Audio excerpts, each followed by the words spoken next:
Els drets de les dones és tenir les mateixes possibilitats i oportunitats d'accés als recursos, als béns materials, a l'educació, a la sanitat, mateixes opcions laborals i, en definitiva, a optar en les mateixes condicions de vida, sense que els drets de les dones quedin regalats per l'home.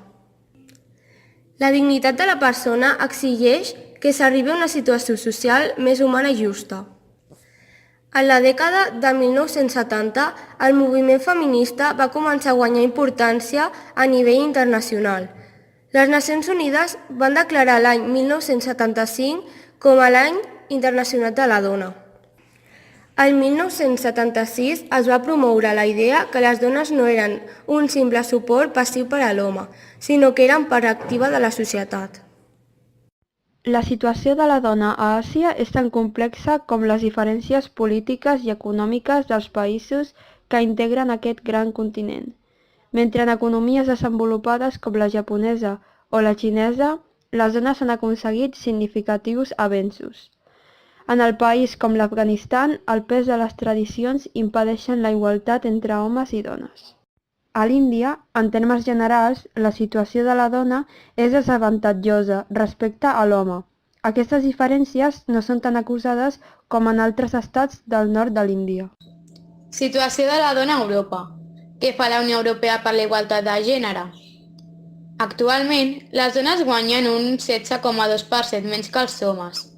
Aquesta diferència es deu a diversos motius com ara que les dones treballen en sectors menys remunerats, que treballen més sovint a temps parcial que els homes o que assumeixen la responsabilitat principal de cuidar les seves famílies.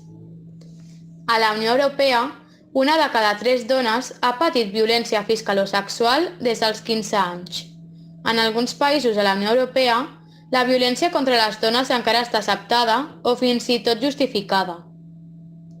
La Unió Europea també està compromesa en la lluita per acabar amb la mutilació genital femenina, tant dins com a fora de la Unió Europea.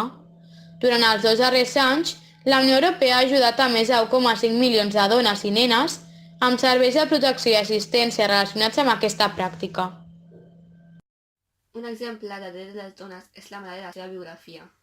Un dia, quan va sortir de l'escola, va pujar a l'autobús per tornar a casa.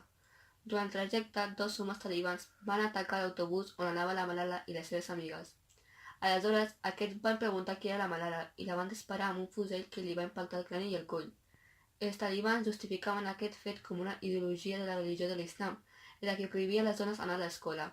En realitat és una mentida, perquè en totes les religions les dones tenien aquest dret, encara que hi sigui l'Islam. Malala va sobreviure, i encara que les bales del talibà va canviar la seva vida per sempre, no van fer efecte en la seva determinació de lluitar perquè les dones de la vall de Swat poguessin tenir accés a una educació gratuïta i obligatòria.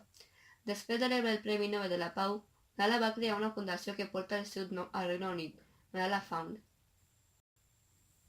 Inspirada en la lluita de Malala, aquesta fundació inverteix i defensa l'educació secundària per